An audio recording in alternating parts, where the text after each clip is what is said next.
Bismillahirrahmanirrahim. Dans le cadre des activités organisées par l'association Mubadara pour les sciences et la pensée, en ce qui concerne la préparation des candidats qui vont passer le concours d'accès au centre de formation régional de formation des métiers de l'enseignement. Donc nous avons l'honneur aujourd'hui de vous présenter une séance de français concernant toutes les activités relatives à l'enseignement du français au cycle primaire, de première année jusqu'à la 6e année, puisque maintenant le français comme langue étrangère, ça commence à s'enseigner depuis la première année du primaire. Ça veut dire que l'élève au cycle primaire, pendant les 6 années du cycle primaire, il étudie le français comme première langue étrangère. Donc, tout d'abord, avant de passer à savoir quelles sont les activités qu'on enseigne dans le cadre de la langue française, il est préférable de vous citer les compétences, les compétences des activités de langue au primaire. Donc, quand on parle des activités enseignées au primaire, il y a la communication,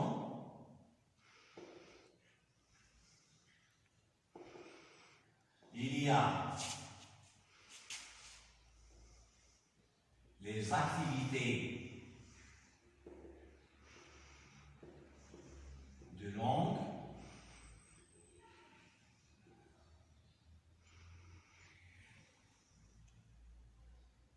il y a la lecture, où il vient des activités de lecture, et il y a bien sûr la production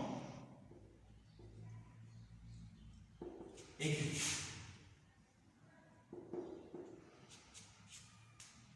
Donc, ce sont 4 grandes activités enseignées au primaire. La communication, ça veut dire amener. C'est parmi les compétences que l'élève doit acquérir à la fin du cycle primaire. Quel est le profil? Le profil d'un élève issu, bien sûr, lauréat de l'école primaire en ce qui concerne la langue française. Il doit être capable de s'exprimer. Il doit être capable de s'exprimer librement en français. Il doit être capable aussi, pour ce qui concerne les activités de langue, que ce soit la morphosyntaxe ou bien le lexique et l'orthographe, il doit être capable d'utiliser les notions orthographiques ou bien grammaticaux ou bien lexicales sans faute, les utiliser correctement dans des énoncés écrits. La lecture, ça veut dire que l'élève, à la fin de l'école primaire, à la fin de l'école du 6e année primaire, l'élève doit être en mesure de lire et comprendre un texte écrit. Ça veut dire qu'il doit être capable de déchiffrer librement, de lire, bien sûr, en respectant la prosodie de la lecture. Qu'est-ce que la prosodie? La prosodie de la lecture.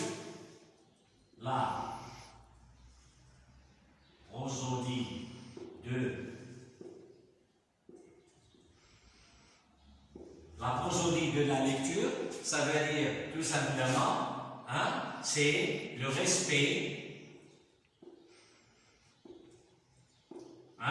de l'intonation. Aussi, le respect des liaisons. Et aussi, le respect de la ponctuation. Le respect de la ponctuation. C'est ça ce qu'on appelle la prosodie de la lecture. on respecte l'intonation et le rythme. S'il s'agit d'un texte poétique, le respect des liaisons et le respect aussi de la ponctuation. Je vais expliquer ça après. On va expliquer ça après. Pour ce qui concerne la production écrite,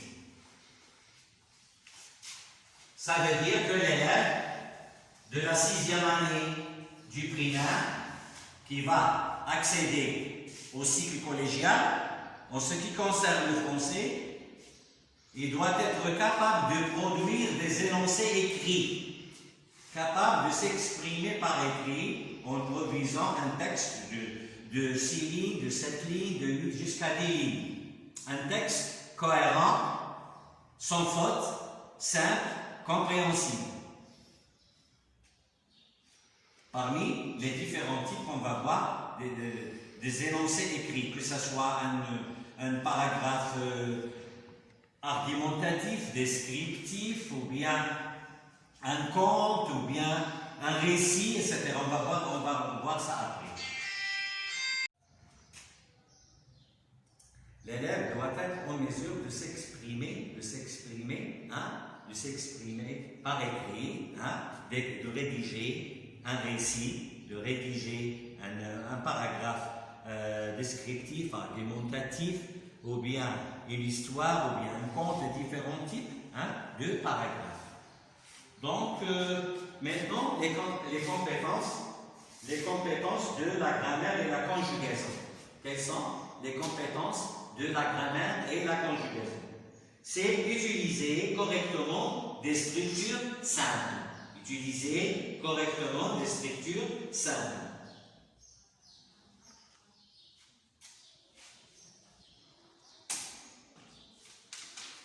Donc, les compétences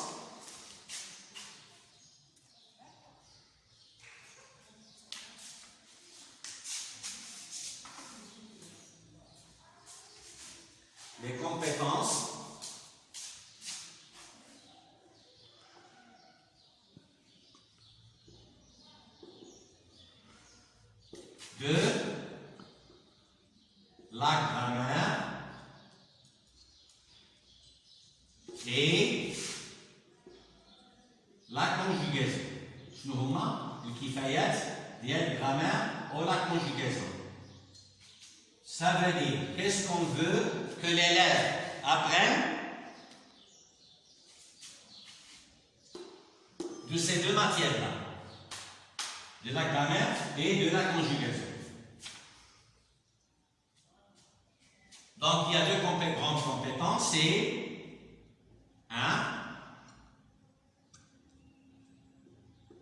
utiliser correctement des structures simples. Utiliser correctement des structures simples. 2.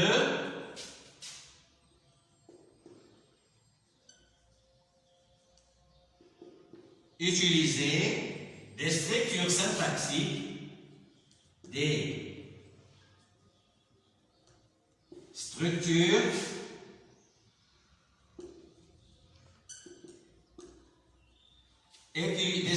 syntaxiques et des formes grammaticales et des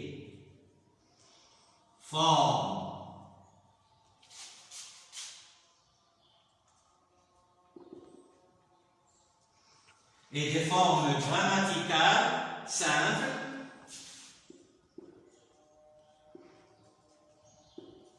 appartenant à un répertoire mémorisé.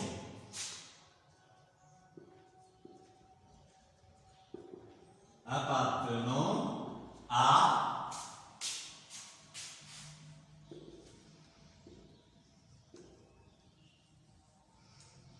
répertoire mémorisé.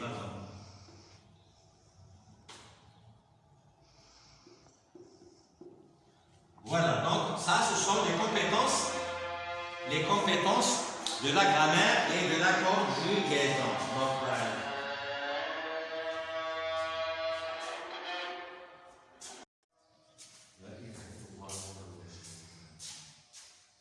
Donc, on a parlé des compétences de grammaire. Maintenant, on passe aux compétences de l'orthographe. Qu'est-ce qu'on veut que l'élève apprenne par l'enseignement de cette discipline-là, de cette activité de l'orthographe? Donc, la première, c'est écrire, c'est écrire avec une relative exactitude phonétique des mots courts qui appartiennent à un vocabulaire oral. Qu'est-ce que ça veut dire ça? معناه أن التلميذ منين كيسمع نتقنا بواحد الكلمة غير كيسمعها أورالمون يعرف كيفاش يكتبها في الجملة. سي كلار؟ سيرتو هنا غادي نهضروا شوية على دوك لي زومونيمي. Les homonymes, ce sont des mots qui se prononcent de la même façon et s'écrivent d'une façon différente. Par exemple, les questions des homonymes. Les homonymes. Par exemple, ou et ou avec accent. Quand est-ce qu'on écrit ou sans accent et quand est-ce qu'on écrit avec accent? Par exemple, quand avec D et quand avec T. Ce n'est pas la même chose. Mais à l'oral, quand on prononce, c'est la même, on se prononce de la même façon. On entend la même chose, mais c'est pas la même chose. Ça ne s'écrit pas de la même façon et ils n'ont pas le même sens. C'est ça ce que ça veut dire. Écrire avec une relative exactitude, exactement, des mots courts. هذا غير مثال، راه كاين بزاف ديال لي مو qui appartiennent à ce qu'on appelle le vocabulaire oral.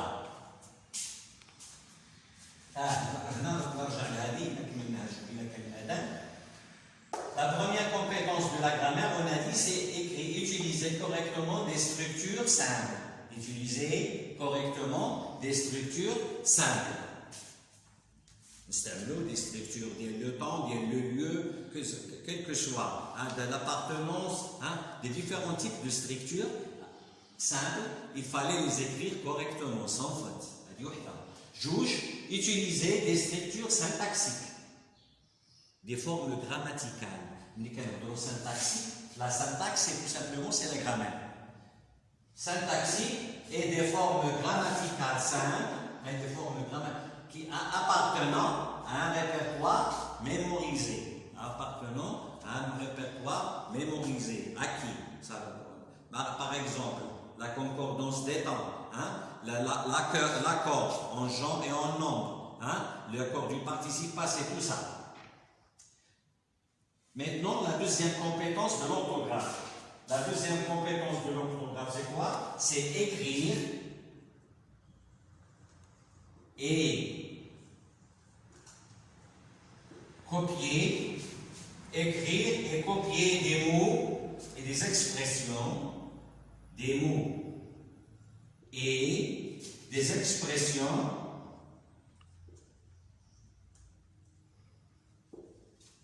des mots et des expressions et des consignes et des consignes et des consignes simples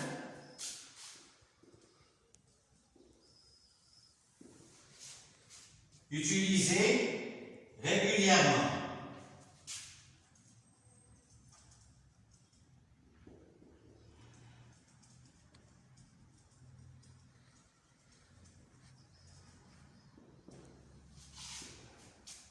Et enfin, acquérir progressivement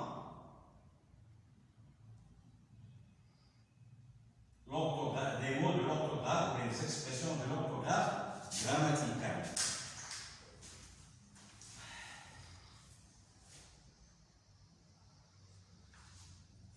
Acquérir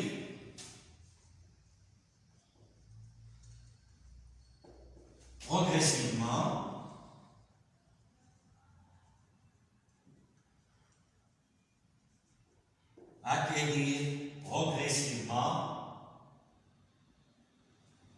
des mots et expressions de l'orthographe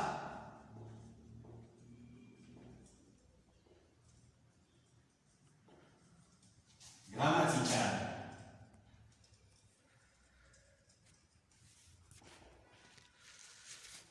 Les amis, quand on aura l'orthographe, on ajoute un mot à l'orthographe. Quand on aura l'orthographe grammaticale et l'orthographe d'usage. L'orthographe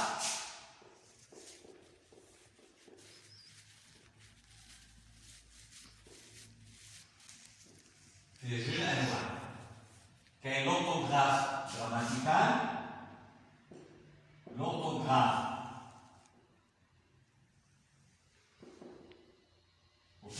l'orthographe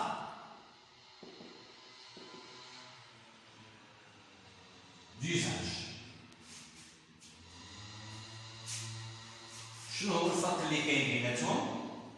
Quand on parle de l'orthographe grammaticale, c'est tout simplement, on fait recours à la grammaire.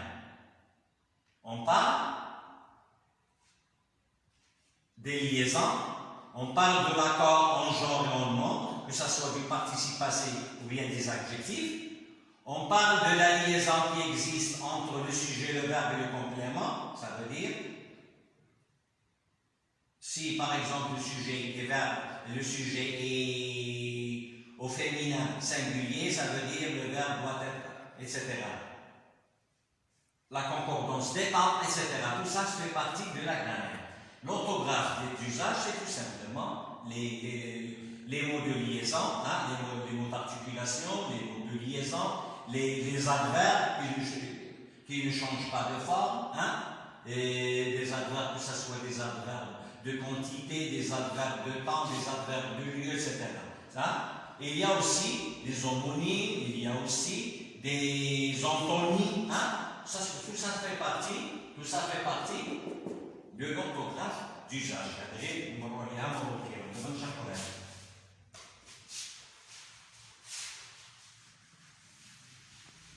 Donc, pour ne pas s'attarder de tout ça, sur ça, j'aimerais bien que vous puissiez, lors de mon explication, vous puissiez prendre des notes. Donc, la première compétence, c'est écrire avec une relative exactitude phonétique des mots courts qui appartiennent à un vocabulaire oral. Quand vous dictez un texte aux élèves, et l'élève, il utilise le sens de l'écoute, ou bien ce qu'on appelle l'écoute, donc le professeur doit bien s'exprimer, lire, hein, il doit être clair lors de sa lecture, des mots, de la prononciation, etc. Pour que l'élève ait cette capacité de bien capter exactement, avec une exactitude phonétique. Ça veut dire qu'il faut faire attention à la prononciation des phonèmes, des graphèmes, etc. Deuxième compétence, c'est écrire et copier. Écrire et copier des mots ou bien des expressions,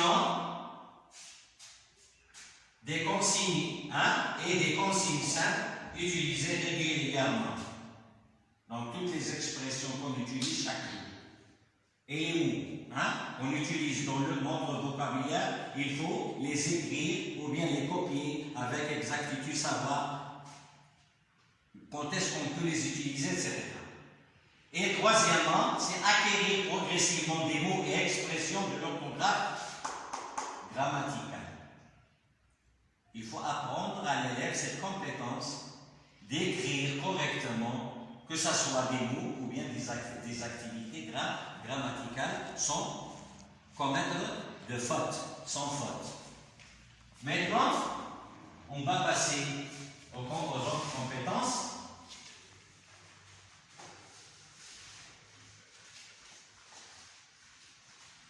C'est ce qui nous reste. Il nous reste bien sûr là le lexique.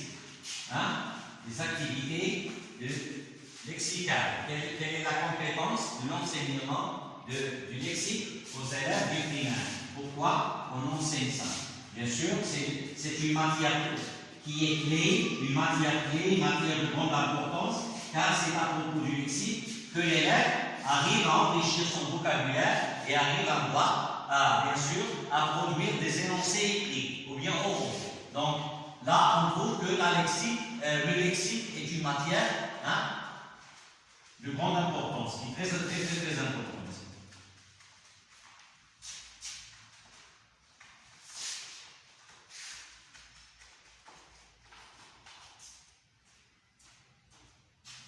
Donc, les compétences de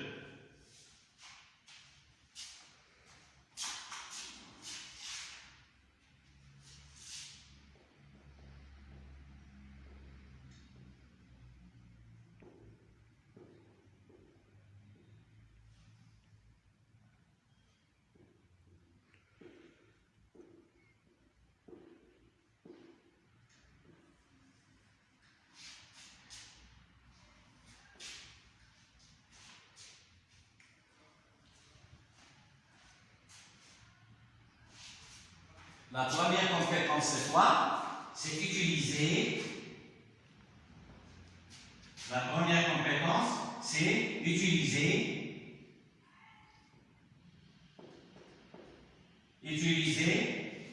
un vocabulaire suffisant. Un vocabulaire suffisant pour les besoins communicatifs. Pour les besoins communicatifs immédiats.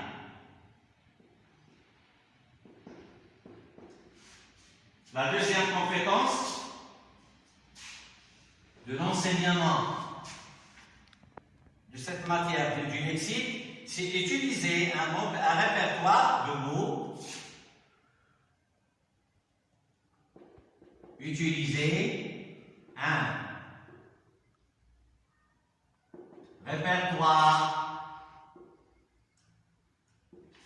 un répertoire de mots isolés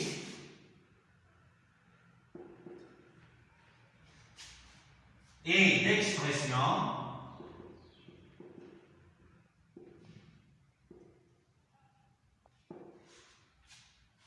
relatives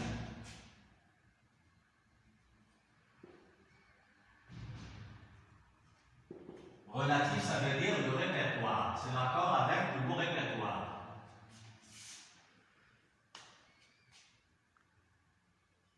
Relatif à des situations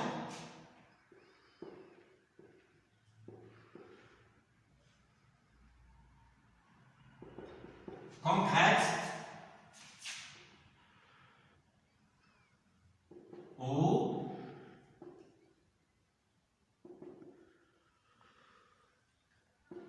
particulières. جوج ديال الكفايات اللي عندنا في المادة ديال le lexique. La première, c'est l'élève doit être en mesure d'utiliser un vocabulaire racine lughawi, un vocabulaire suffisant, suffisant pour des besoins communicatifs immédiats.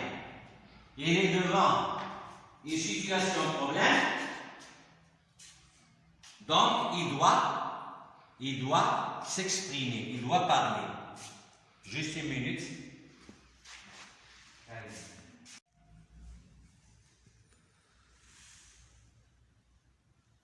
Donc, utiliser des mots spéciaux pour des besoins, pour se communiquer, pour des besoins communicatifs, pour un objectif de communication, des besoins communicatifs immédiats. Ça veut dire un lien, d'accord. Deux, utiliser un répertoire de mots isolés. Un répertoire, une liste de mots isolés, des mots, ou bien des expressions relatives à des situations concrètes et particulières. Concrètes et particulières.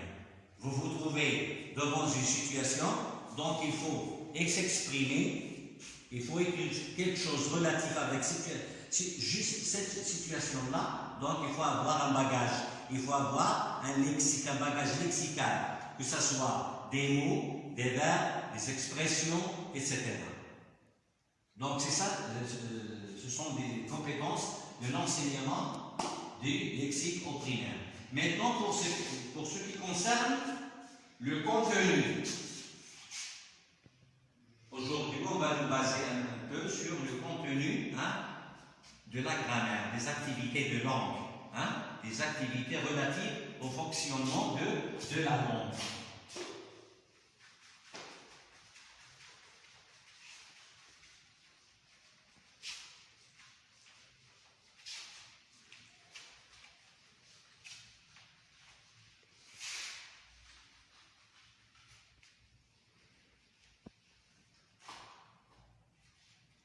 Quand on parle des activités de langue,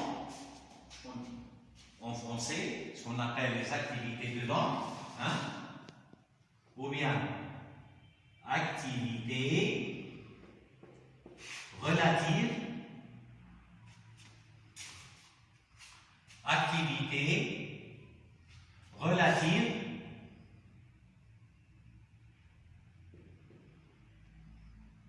au fonctionnement de la langue. Au fonctionnement de la langue. Je vous montre des activités. Donc il y a 4 activités de langue. Il y a 4 activités. Quelles sont ces activités-là? Nous avons la grammaire,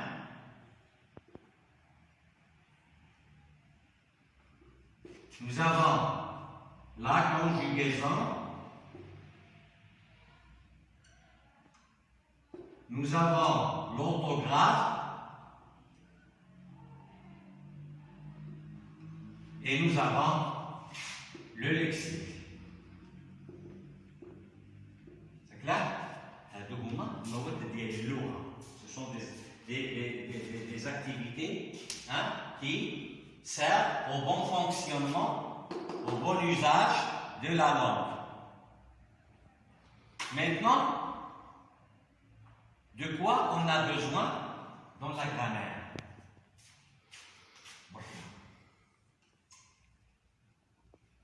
Ensuite, on va avoir une idée sur les temps qu'on utilise dans la conjugaison. Ensuite, l'orthographe et ensuite le lexique. Quand on parle de la grammaire, bien des leçons utilisées pour la grammaire, on commence par la notion grammaticale la plus simple. On commence par la phrase.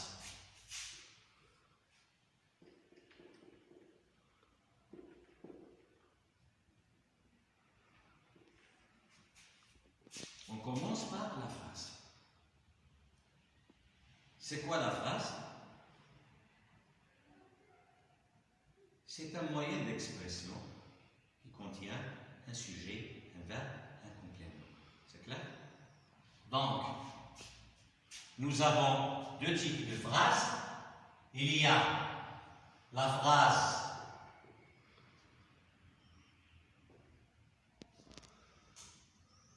simple, une phrase simple, une phrase simple, et nous avons une phrase enrichie.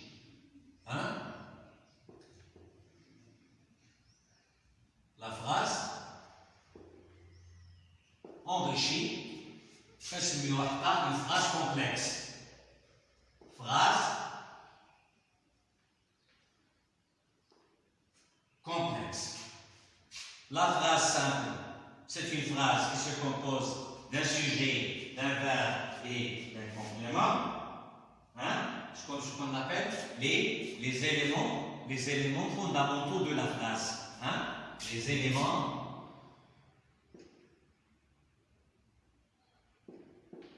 fondamentaux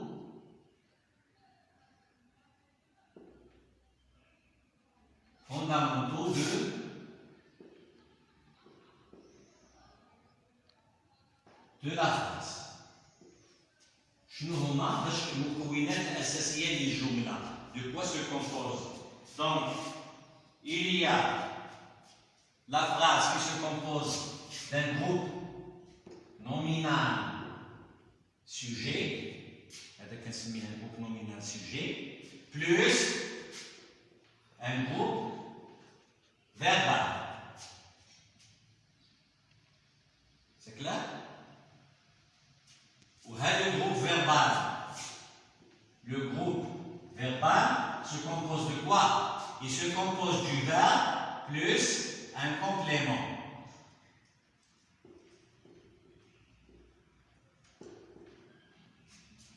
L'exemple d'un groupe nominal sujet premier. Ou bien, il y a la phrase qui se compose d'un groupe verbal plus d'un groupe nominal sujet plus un groupe verbal plus, bien sûr, un groupe prépositionnel. Les éléments ou bien les constituants fondamentaux de la phrase. Hein? Donc, la phrase, je pose l'exemple 1, l'exemple 2 et l'exemple 3. L'exemple 1, où il y a un groupe nominal sujet plus un verbe. On peut donner un exemple simple. Par exemple,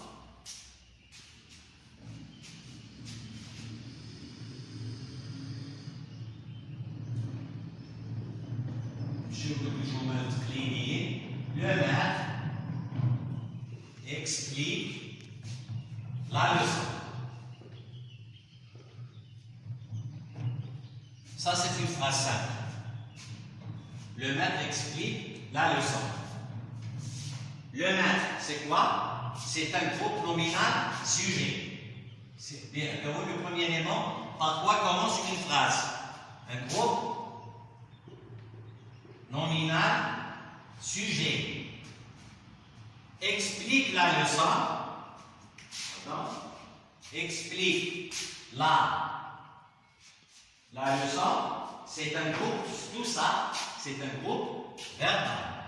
Donc, le maître, et nous avons, c'est un groupe, c'est un groupe verbal. De quoi se compose ce groupe verbal? Il se compose du verbe expliquer, égal verbe expliquer, plus un complément d'objet direct. Un autre mot, un complément parce qu'il complète le sens du verbe. Si je dis seulement le maître explique, la phrase est incomplète. Il manque quelque chose pour qu'on puisse comprendre la phrase et bien entendu pour que la phrase ait un sens correct. Donc c'est ça l'expression du verbe plus complément. C'est comme ici. Il y a le verbe expliquer plus un verbe, un groupe nommé un sujet, groupe verbal, groupe prépositionnel. Donc nous avons trois types, trois constituants.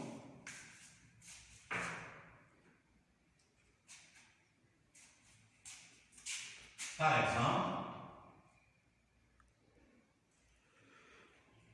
elle aime écouter la musique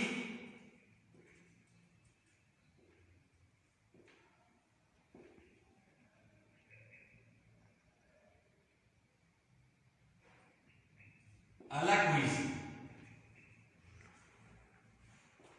À la cuisine. Voilà. Maintenant, le groupe nominal-sujet, c'est quoi? C'est elle. Le groupe nominal-sujet, il peut être soit un nom, soit un pronom, ou bien un groupe de noms. M, donc ça c'est un groupe nominal sujet. M,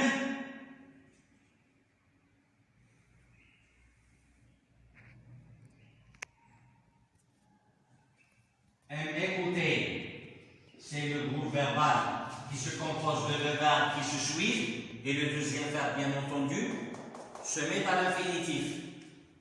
La musique, c'est quoi? C'est un complément d'objet direct.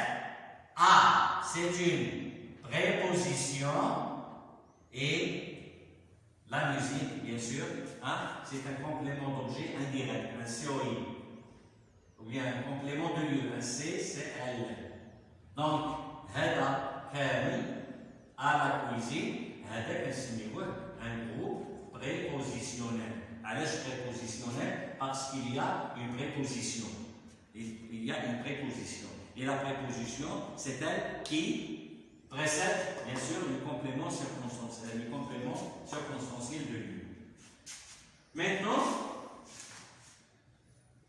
on a parlé des éléments de la phrase. Et on sait, quand on parle des phrases, il y a trois types de phrases.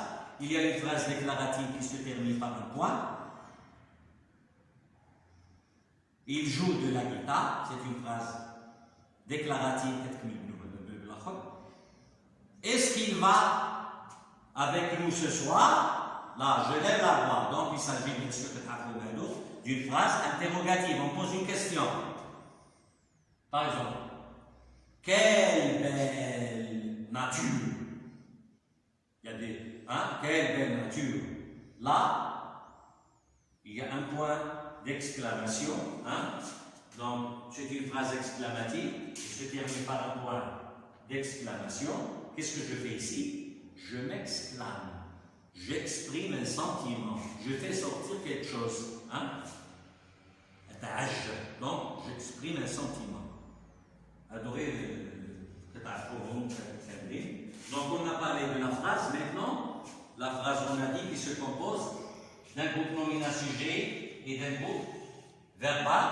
Il y a aussi le groupe verbal se compose du verbe plus un complément. Maintenant, on va parler des compléments. On a terminé avec la phrase. On va parler des compléments.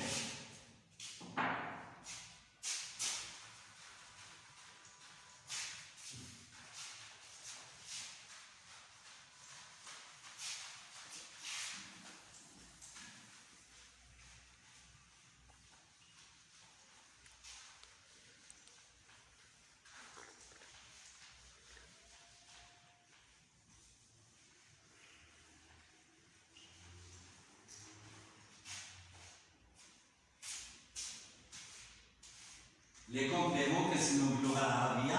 المتممات. Ils complètent le sens de la phrase. Hein?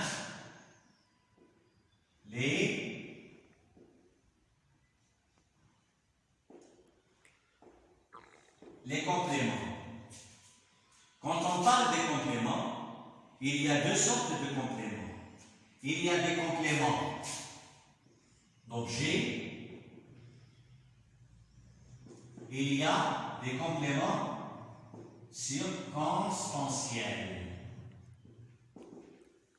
C'est clair? Quand je parle du complément d'objet, il y a deux types de compléments d'objet. Il y a un complément d'objet direct et il y a un complément d'objet indirect. Quand je parle des compléments circonstanciels, il y a trois types de compléments circonstanciels. Il y a des compléments circonstanciels de lieu, il y a le complément circonstanciel de manière et il y a le complément circonstanciel de temps. C'était un. Maintenant, pour le complément d'objet direct, ce qu'on appelle avec un signe le COD. Hein? معروف COD. علاش كنسميوه direct? Parce qu'il est lié directement au verbe. C'est clair? Par exemple, Mina prépare un gâteau.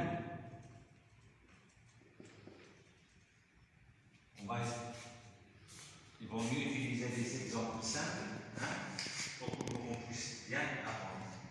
Donc, هذا سميناه un complément d'objet direct. علاش سميناه direct؟ لأنه متسق مع le verbe. ما كاينش شي حاجة هنا في الوسط. Ça, c'est groupe nominal sujet, prépare, c'est un verbe, plus un COD. Là, qu'est-ce que je peux poser la question? Quoi? Mina prépare quoi? Mina prépare un gâteau. Donc le complément d'objet direct, il complète le sens de la phrase. Si je dis Mina prépare et je me tais, est-ce que la phrase il a un sens? Non, il n'a pas de sens. Donc on utilise le complément d'objet direct, c'est tout simplement pour compléter le sens du mot, le sens du verbe. Il est direct parce qu'il est lié, soit on pose la question quoi, ou bien on peut poser la question qui. Par exemple, toujours, on prend le même exemple, Mina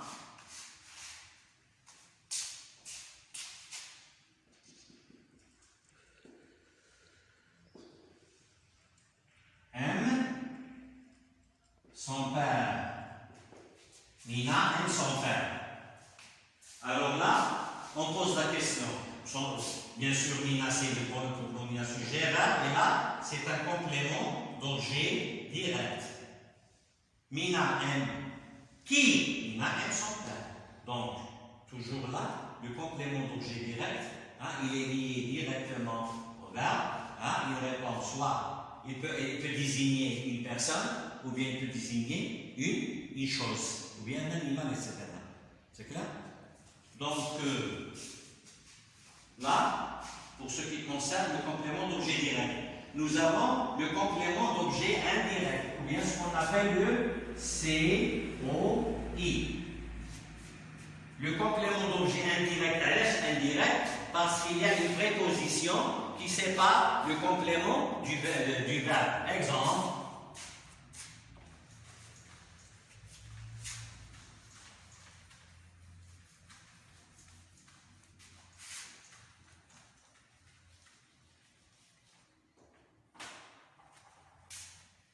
Exemple, il parle à son ami. Il parle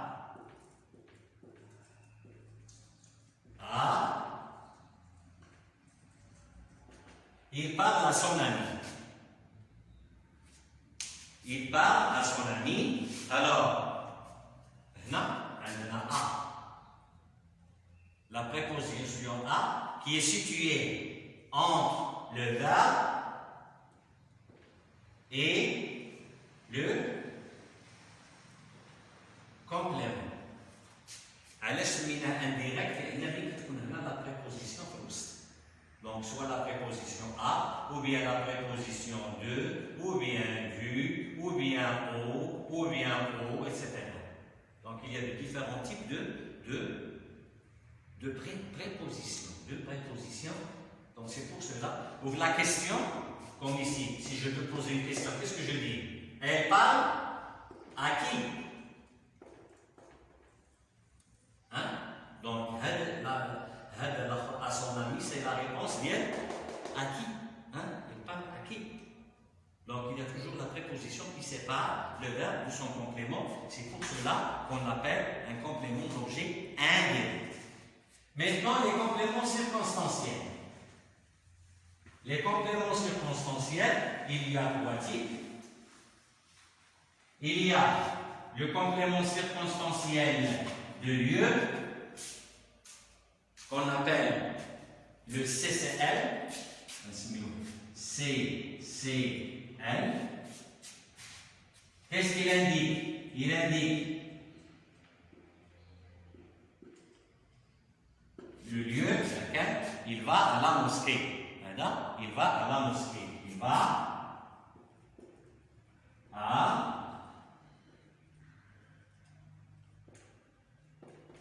à la mosquée. Ça, c'est un groupe nominal sujet. Va, c'est le verbe aller, c'est un verbe. Plus la préposition à, plus un complément circonstanciel de lieu. هنا شو عليه بالضبط هذه الجمله باش نفهم مزيان le complément circonstanciel de lieu. C'est tout simplement je peux poser la question où. مكان. Il indique ظرف مكان. Il indique le lieu.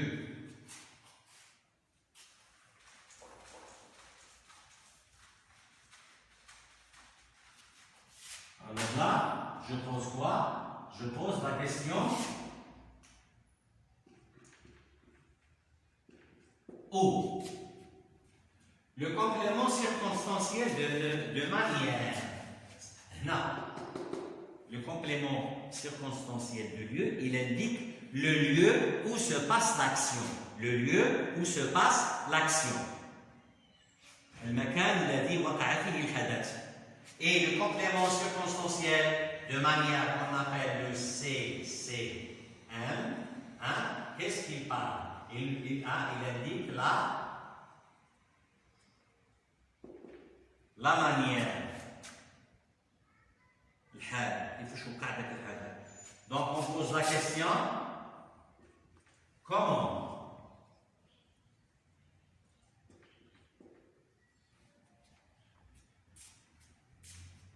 Par exemple, il y a un complément circonstanciel de manière. Il parle avec joie. Il parle avec joie. Donc, il parle, ça c'est le sujet, ça c'est le verbe, et ça c'est un complément circonstanciel de manière.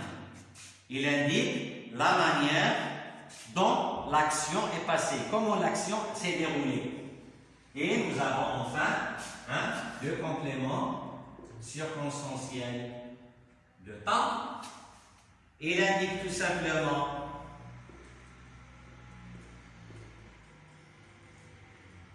le temps et il répond à la question quand.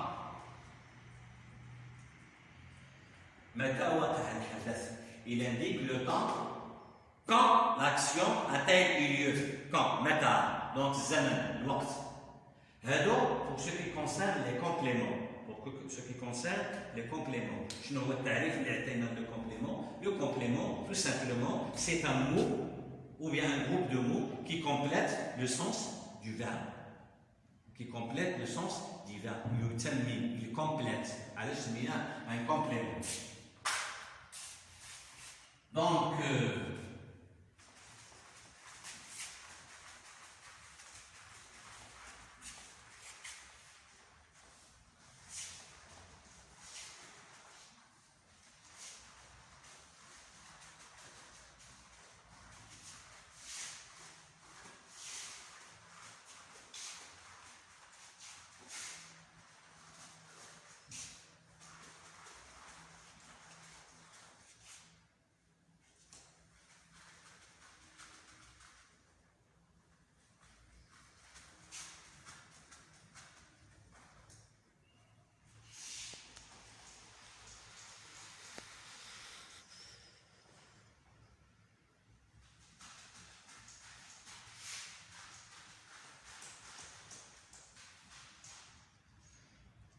on a parlé de la phrase, on a parlé des compléments.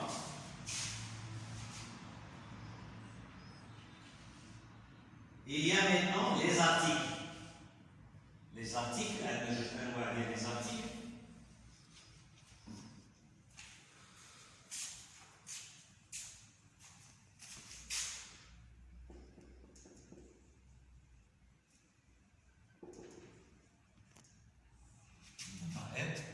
Juste un noyau des articles. Il y a des articles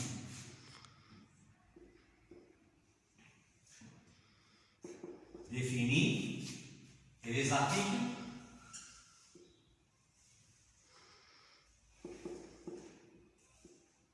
indéfinis. Les articles définis,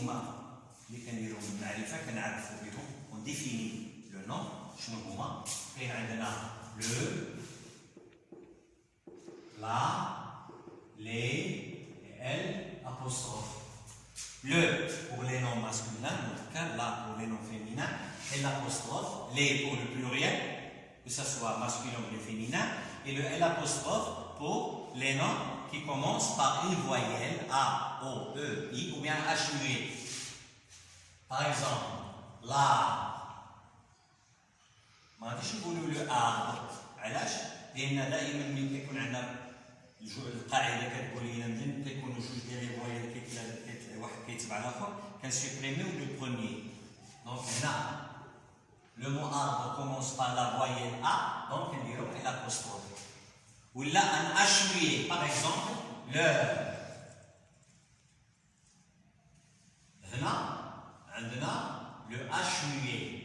هذا اش ميوي علاش كنسميه ميوي كنكتبوه ولكن ما كنطقوش كنقولوا لا ما كنقولوش له لو اش نو سو برونونس با علاش كنديروا هادو هما جوج الحالات اللي كنديروا فيهم ان ارتيكل ان لابوستروف. لي زارتيكل انديفيني هما ديال النكره اللي ما كنعرفوش بهم داك لوبجي اللي كنهضروا عليه. شنو هما؟ كاين عندنا ان اون دي. Un, une, des. Un pour les noms masculins, une pour les noms féminins et des pour le pluriel, que ce soit. Donc, les articles, nous avons les pronoms.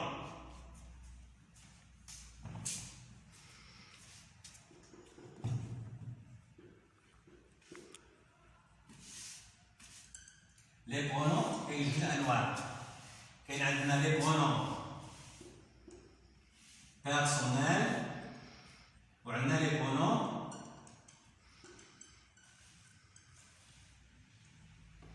impersonnels. Les pronoms personnels هما je, tu, il, nous, vous, il. Je, tu, il, elle, nous, vous, il avec S et elle avec S. هادو ضمائر متكلم مخاطب الى اخره داكشي اللي ذكر ديال البلوريال et le singulier de pluriel. Impersonnel, il y a le pronom impersonnel on, مجهول ما كنعرفوش نكره مجهول. Le pronom impersonnel هذا دائما تياخذ la terminaison de la troisième personne du singulier. Il prend la terminaison de la troisième personne du singulier. On doit faire attention. Par exemple, on doit faire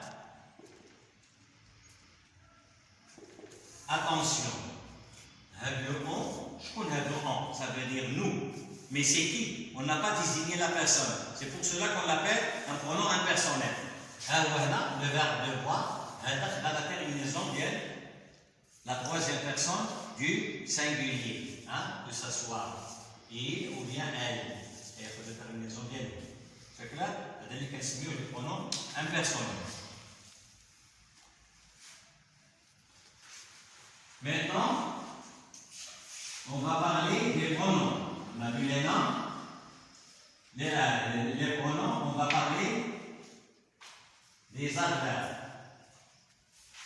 Les pronoms personnel. Verbe personnel. Il y a aussi les pronoms possessifs, démonstratifs. Donc, il y a les adjectifs, les pronoms personnels et impersonnels. Il y a aussi les pronoms possessifs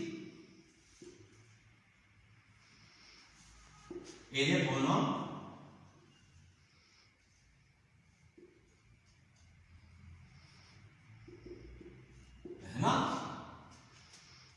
les pronoms possessifs, je parle, ils remplacent un nom. Mais on parle ici de la possession d'un objet possédé. Hein? Ici, on parle quoi? De la possession. Je connais les pronoms possessifs, qui le mien, ou bien la mienne, le tien, le sien, le nôtre, le vôtre, le leur. Démonstratif. Maintenant, on demande. C'est là, bien sûr, il exprime la démonstration.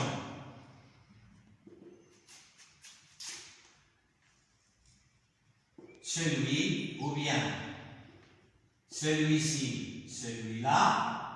Nous avons celle, out, celle-ci ou bien celle-là, et nous avons ce ou bien ceci ou bien cela, et nous avons celle, aussi celle-ci ou bien celle-là. هذو هما les pronoms, الأنواع ديال les pronoms اللي عندنا اللي كنقراوهم في البيت في المدرسة الابتدائية.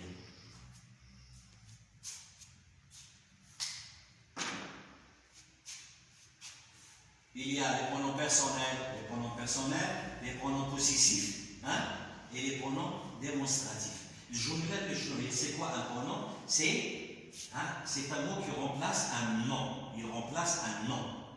Il remplace un nom. Maintenant, on va passer aux adjectifs.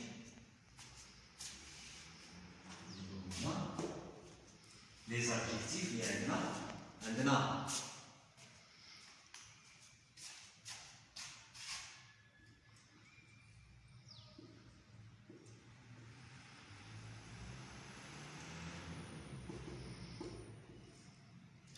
Il y a les adjectifs épithètes et l'adjectif attribut. Nat. Donc, même c'est un peu la même chose. Hein? L'adjectif épithète, il est lié au verbe. Par exemple, une belle voiture. Une nouvelle voiture. Mais une voiture neuve. Ça, c'est un adjectif épithète. يكون متناسق مع الكلمة. Ou il y a un accord, un accord en genre et en nombre avec le nombre qui qualifie. Un accord en genre et en nombre. Je veux dire le genre ou le nombre. Le genre et le nombre. C'est quoi le genre? C'est quoi le nombre? Le genre, ça veut dire masculin ou bien féminin.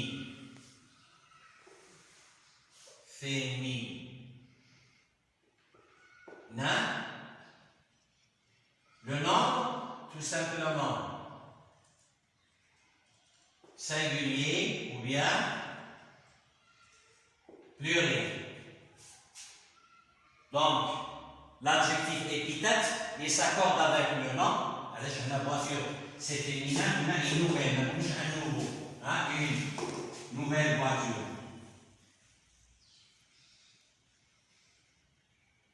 Il peut être placé avant le nom ou bien après. Maintenant, il est placé avant après le nom. Par exemple, un homme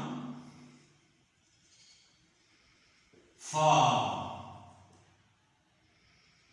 Hna, al-hala, fort, c'est un adjectif qualificatif épithète.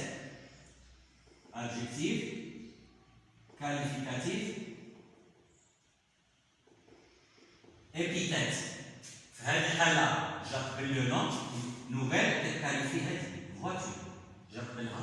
Ou qu'il y a une fois, l'adjectif qualificatif après le nom. Homme qui est fort, c'est l'homme. Alors, donc, l'emplacement d'un adjectif qualificatif épithète peut être soit avant ou bien après le nom. L'attribut, un adjectif qualificatif attribut, il qualifie, mais il y a quelque chose ce qu'on appelle les adverbes d'état. Exemple,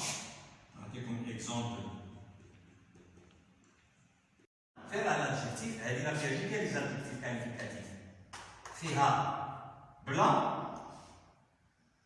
اللي متلصقه مع هذا épithète. Et méchant, هذا attribut. دائما l'adjectif qualificatif attribut كيكون لاصق بينه وبين le nom يا اما كيكون soit اللي كنسميهم les verbes d'état. Soit le verbe être ou bien sont, paraît, hein, se doit, etc. Un ensemble de verbes, les كنسميهم des verbes d'état. Des verbes de changement d'état ou bien des verbes d'état, au même titre pour le nom ou l'adjectif qualificatif attribut. Donc, ici, je dois rajouter شوية باش نقدروا نديروا واحد الإحاطات من الضمائر بإذن بزاف.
Donc, il y a aussi des pronoms possessifs, pronoms personnels, pronoms possessifs, et pronoms démonstratifs. On a la comparaison.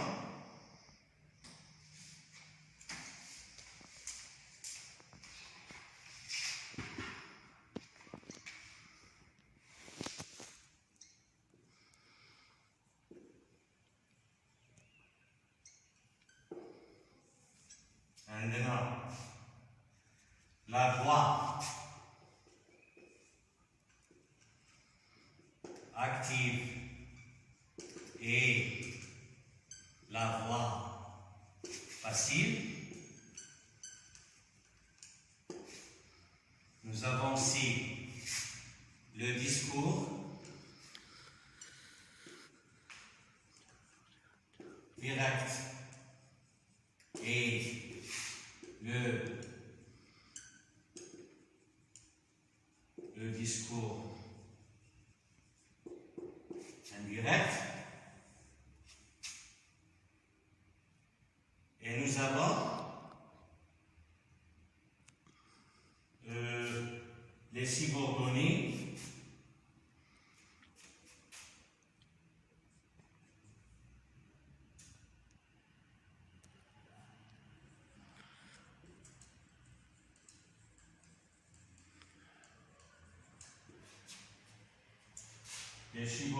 relatifs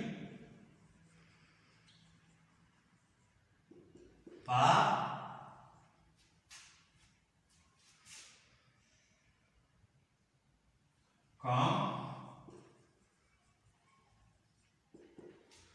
subordonnée relative par ou et la subordonnée relative par dans. Nous avons aussi la conséquence et l'opposition.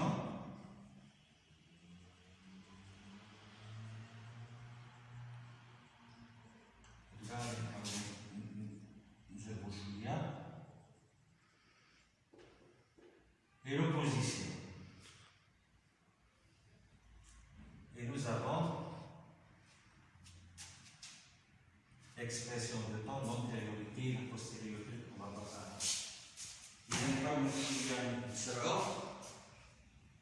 Maintenant, la comparaison. C'est tout simplement on fait une comparaison. On parle des juges hein? Non, la comparaison, on parle de l'égalité, on parle de la supériorité, on parle de l'infériorité, on parle aussi de la simultanéité.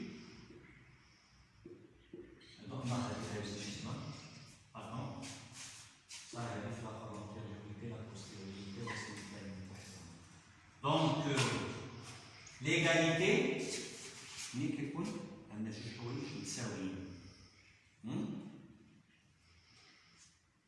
nous fait l'expression comme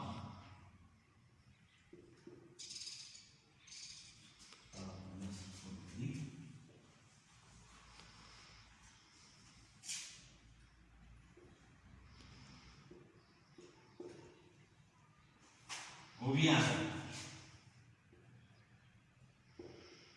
autant d'eux que deux. Ça veut dire j'ai une égalité.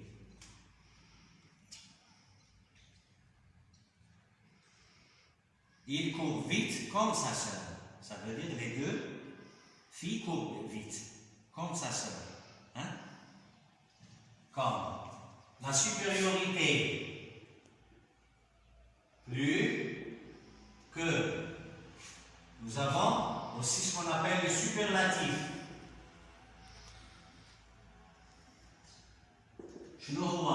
Le plus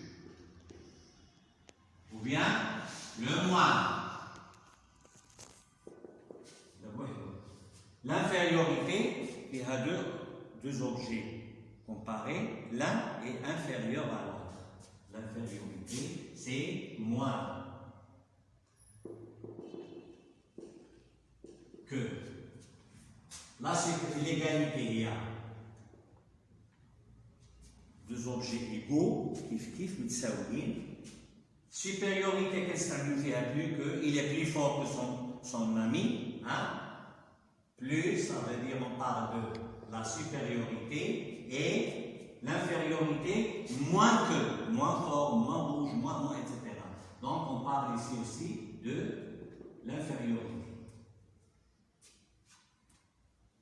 La voie passive. C'est quoi la voie passive? Par exemple,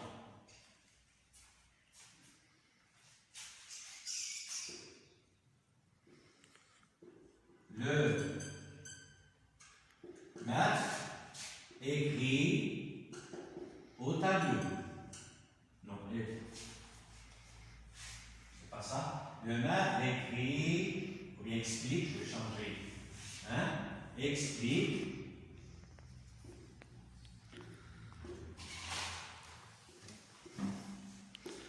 La leçon.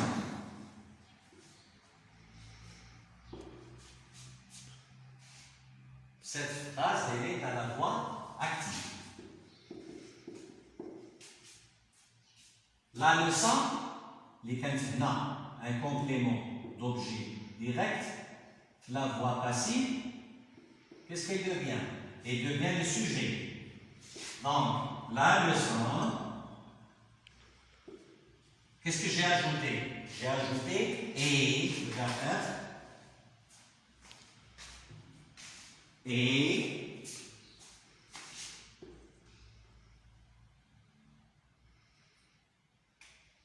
expliquer.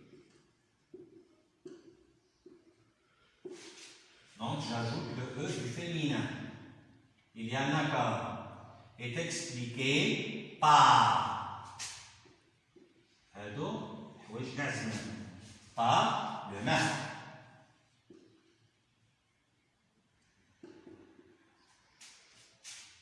هذا لو اللي كان كومبليمون دوبجي ديريكت هنا هنا شنو ولنا un groupe nominal sujet est expliqué c'est verbe plus par plus le maître un autre complément هذا كنسميوه par le maître هذه كامله كنسميوه le complément d'agent. Complément d'agent.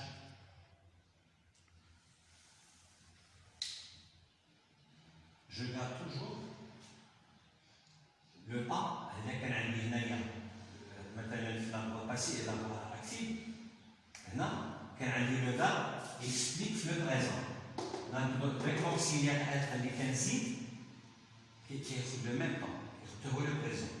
لو كان عندي هنا le maître a expliqué la leçon, le verbe être يكون في le passé composé. هو اللي يقول la leçon a été expliquée par le maître. Il faut faire attention le temps اللي هنا في la voie active. إذا كان عندي le temps اللي عندي هنا هذاك هو le temps في la voie passive اللي تياخذوا l'auxiliaire être. Le discours direct et le discours indirect هذا شويه بحثوا انا نعطيكم واحد ليكزامبل الا جينا شدينا غير هذا ما نفهموش راه فيه بزاف انا نعطيكم ان بوتيت اكزامبل اللي يقربكم شويه لنا مثلا لو ديسكور ديريكت شنو هو لو ديسكور ديريكت هو اللي كنحتفظوا بالاقوال كنستعملوه في الاستشهادات كنكون نكتبوا مثلا شي قول ديال شي شاعر ولا ديال شخص مطلق مثلا مون بير دي هنا باش كنعقلوا لو ديسكور ديريكت والفرق بيناتهم لو ديسكور ديريكت كيكون عندنا جوج ديال النقاط كيكون عندنا لي كيومي وكيكون عندنا واحد النفس في وسطهم لو مون بير دي ريفيزي vos leçons.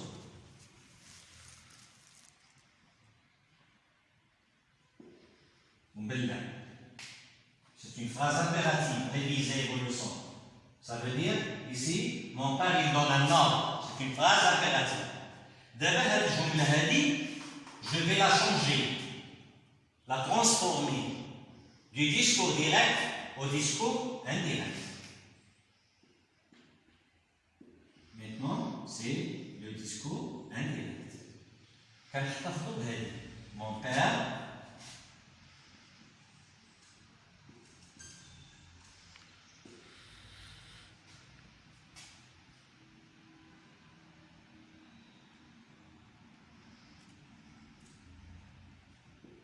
a dit كان عندنا le présent غادي يولي passé composé de شنو كنزيدو هنا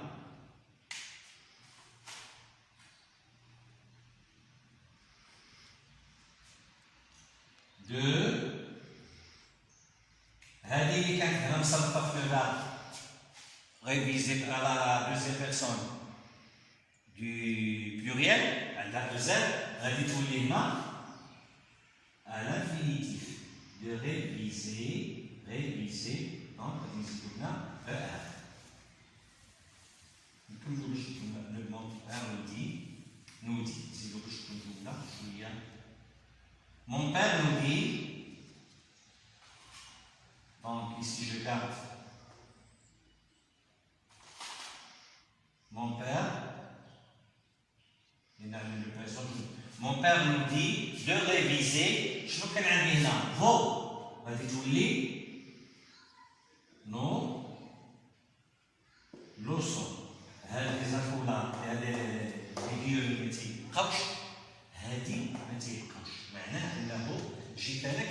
grave. Mon père nous a dit de réviser, c'est moi qui dis. ولكن هذه c'est mon père qui a dit ça. القول ديال mon père هو اللي مات. فهمتوا؟ وكاين فيها بزاف، كاين فيها هذا كنسميوه دي، هذا دي اللي كيكون هنا demande دي affirme se demande، هذا كنسميوه le verbe introducteur. نحكيو عليه غادي نكتبو هنا كنسميوه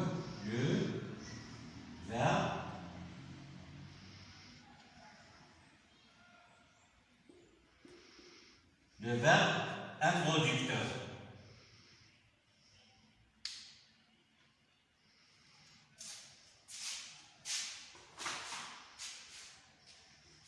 Donc, maintenant, il nous reste la subordonnée relative. Par quand, par où, ou bien par dans. Donc,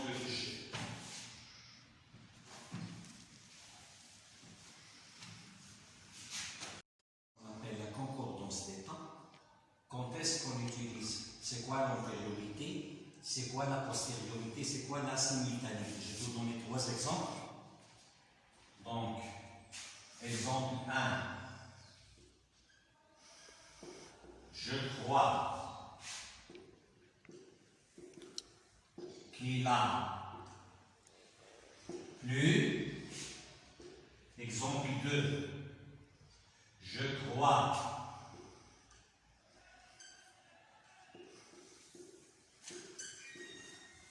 qu'il pleut. Et l'exemple 3, je crois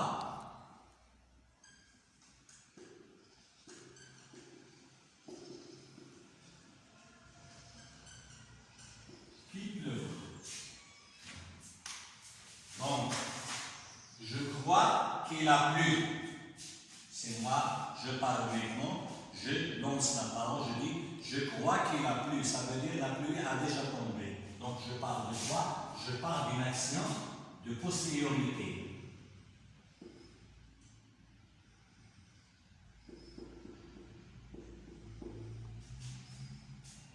Lorsque je dis je crois qu'il pleut, ça veut dire maintenant, si je regarde par la fenêtre, je vois dehors la pluie qui tombe.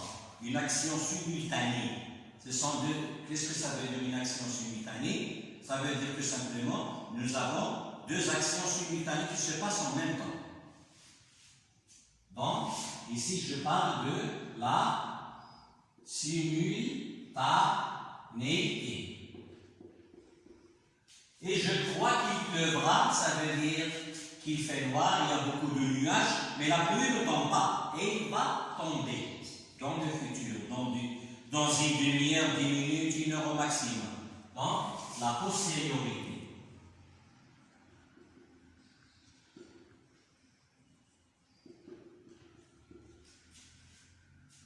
Donc, c'est ça ce que ça veut dire, la postériorité, ce que ça décide. Nous avons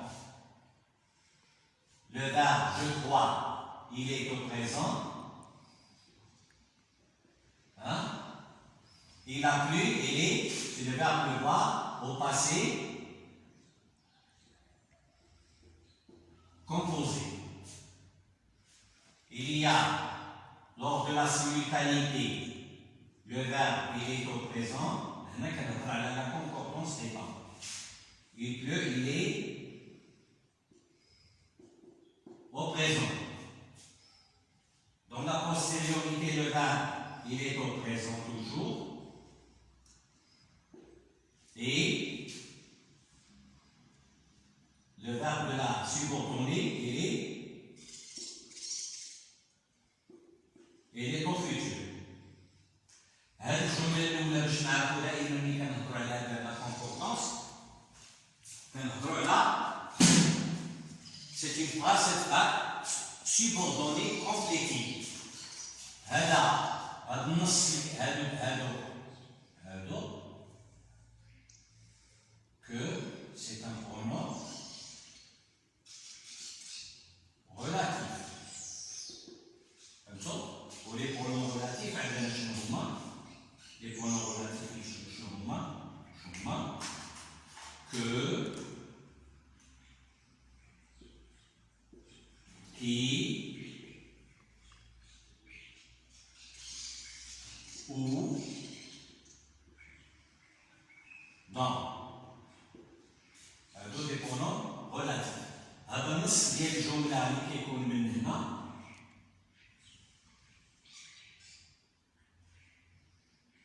كنسميوه لا برينسيبال، لا سوبوردوني، وهذا كنسميوه لا برينسيبال.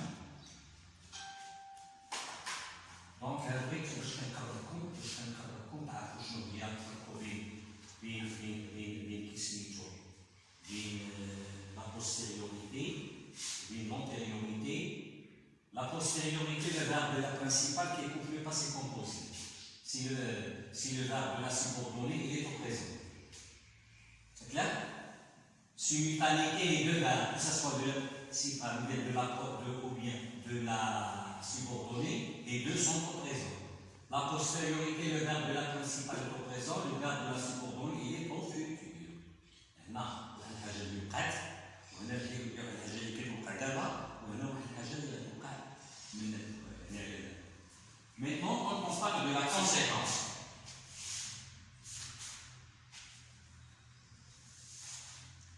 Je reviens à la conséquence.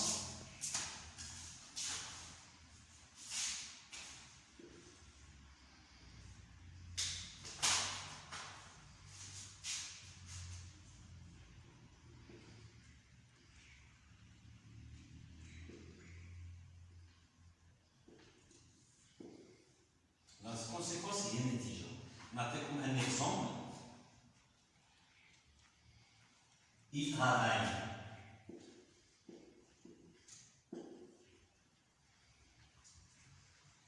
Tellement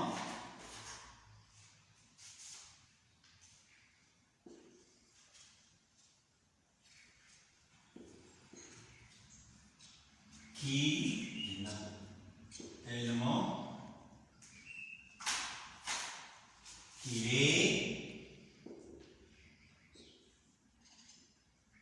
fatigué. Vous savez, il travaille tellement qu'il est fatigué. Donc, pourquoi il est fatigué? Parce qu'il travaille tellement. عندنا هذه هنا كنسميوها لا كوز السبب. Qu'il est fatigué, c'est la conséquence. La conséquence. La loi arabienne natija. Donc, je vous dire la conséquence. C'est quoi la conséquence? La conséquence, tout simplement, c'est un fait ou bien un événement entraîné par une action. Ou bien c'est le résultat d'une action. La conséquence, c'est le résultat d'une action. C'est le résultat d'une action. Maintenant, je vais vous expliquer, parler un peu des figures de style.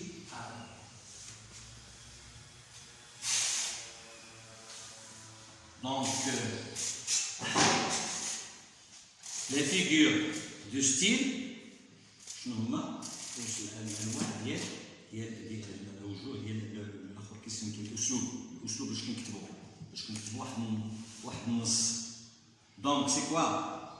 Les figures de style, c'est un procédé qui consiste à rendre ce qu'on veut dire plus expressif, plus impressionnant, plus séduisant, il est utilisé en littérature, dans les beaux discours. Pourquoi? Pour avoir un effet sur le destinataire. Donc, tout ce qu'on veut.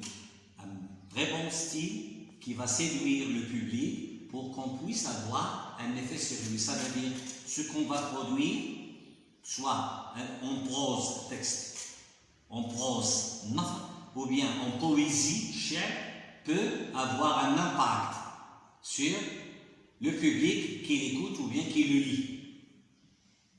Donc, nous avons la comparaison. A, dans 1, la comparaison. C'est quoi la comparaison? C'est établir un rapport entre deux éléments, le comparant et le comparé, à l'aide d'un outil de comparaison. La comparaison, comme, de même que, plus que, moins que, ressemble que, on dirait, ce sont des expressions de comparaison. La métaphore, qu'est-ce que ça veut dire la métaphore? C'est une comparaison sans outil de comparaison.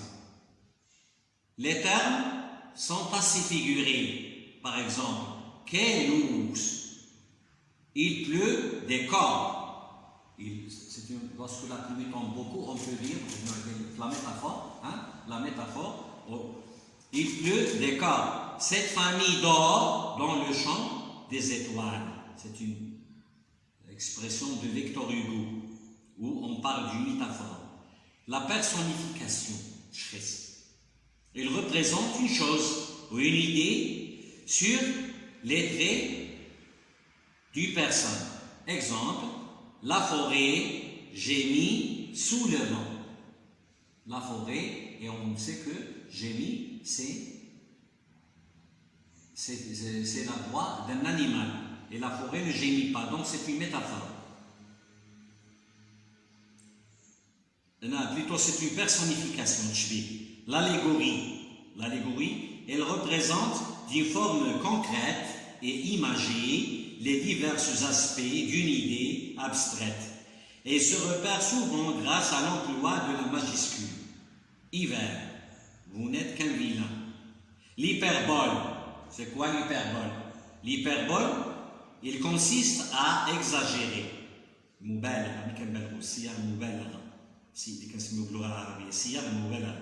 Elle donne du relief pour mettre en valeur une idée ou bien un sentiment. Lorsque je dis je meurs de soif,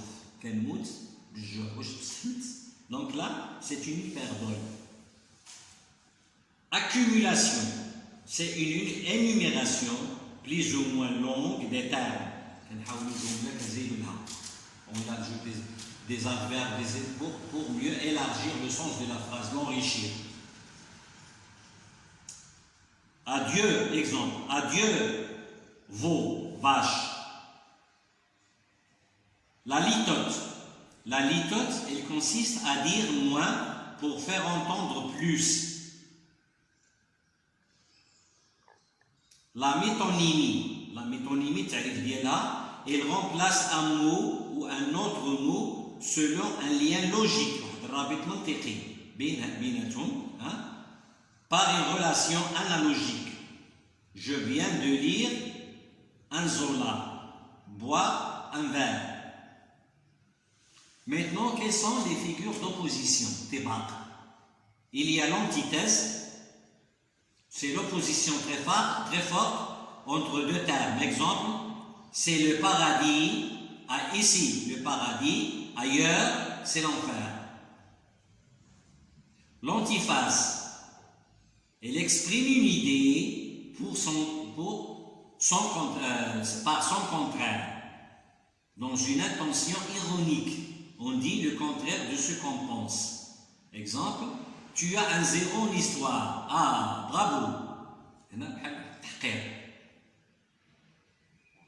Paradoxe. Elle énonce une idée contraire, à l'idée commune, afin de surprendre, de choquer ou bien d'inviter à la réflexion.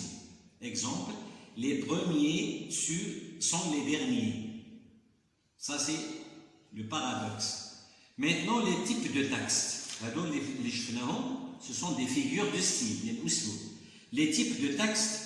Il y a le texte narratif, elle raconte un fait ou bien un événement en situant son déroulement dans le temps et dans l'espace. Et l'on retrace les étapes et on fixe la durée. Ces caractéristiques, les temps, les récits, c'est le passé simple, l'imparfait, le présent de narration. Les indicateurs temporels puis, soudain, la veille, plus tard. et spacieux pour localiser et donner des informations sur les lieux. Maintenant, un texte descriptif, notion wasfi. Elle s'efforce par des mots pour évoquer une réalité que le lecteur ne voit pas, mais qu'il peut imaginer. Elle renseigne sur un espace, un physique ou bien portrait, peut traduire les impressions ressenties par le descripteur, soit ce qu'on appelle une description subjective. Je nomme les caractéristiques d'ILO. Le temps, on utilise soit l'imparfait, le présent de l'indicatif. Quels sont les repères spatiaux pour localiser ou donner des informations sur les lieux? Les caractérisations, ce sont des adjectifs, des comparaisons, des métaphores. 3. Le texte argumentatif, notion hijaji. À présent, à plusieurs thèses, il vise à convaincre la justesse d'une idée, d'une pensée, d'un avis en s'appuyant sur les arguments et des preuves. On appelle argumentateur, c'est celui qui argumente. Et argumenter, c'est celui qui reçoit l'argumentation. L'idée défendue s'appelle la thèse. Ces caractéristiques, muwassafat, pour ce qui concerne le temps, on utilise beaucoup le présent de l'indicatif, ayant l'une des valeurs suivantes, soit une vérité générale ou bien une vérité d'actualité. Les connecteurs logiques qu'on utilise, soit mais, car, donc, parce que, puisque, etc. L'utilisation du vocabulaire abstrait, l'utilisation des procès de conviction, un lexique appréciatif, un texte argumentatif peut produire plusieurs thèses ou bien une seule thèse. Le texte explicatif, notion tafsiri, il est considéré comme le niveau supérieur du texte informatif. Il propose l'argumentation et cherche à informer, à expliquer, à rendre plus clair un sujet ou une idée censée ignorée par le destinataire. Les textes, quel est le type du texte? Ce qu'on dit. Donc, les caractéristiques, les temps, c'est le présent de l'indicatif, les termes d'articulation du discours pour marquer les étapes d'explication. D'abord, ensuite, après, etc. Le texte informatif, notion ikhbari, c'est renseigner, communiquer des connaissances sur un sujet donné. On trouve ces genres de textes dans les ouvrages scientifiques, des encyclopédies, des dictionnaires, des manuels scolaires, des guides touristiques, etc. Caractéristique, c'est l'absence d'indice de la personne, l'emploi du présent de l'indicatif. La typographie, c'est mettre en valeur des définitions, lexiques spécialisés. L'articulation, c'est connecteur logique de type chronologique, d'abord, ensuite, etc. Le vocabulaire et les concrets. Et enfin, nous avons un texte injonctif. Les textes injonctifs,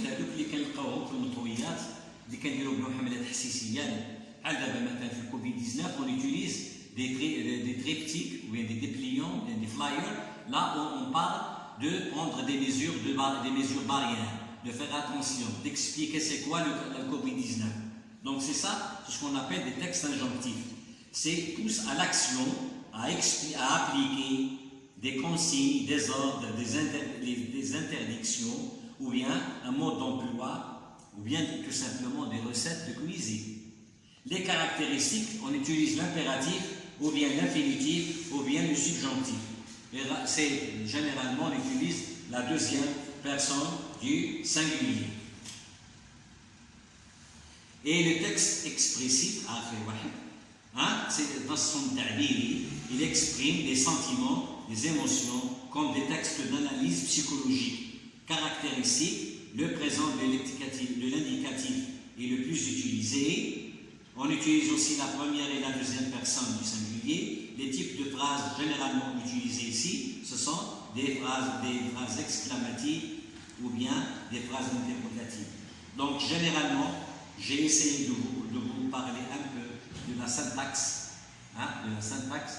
Pour ce qui est de la conjugaison, vous n'avez qu'à réviser des tables de conjugaison pour faire la différence entre les temps. Il y a 3 types. Il y a l'infinitif, les mots, ce qu'on appelle les modes, l'infinitif, l'indicatif, l'impératif, le conditionnel et le subjonctif, plus le participe. Pour les temps, le présent, le passé composé, le futur, l'imparfait, etc. Donc la norme est en Mikeni. Le présent parle d'une action qui se passe maintenant, le futur quelque chose qui va se passer dans le futur, et le passé c'est une action du passé.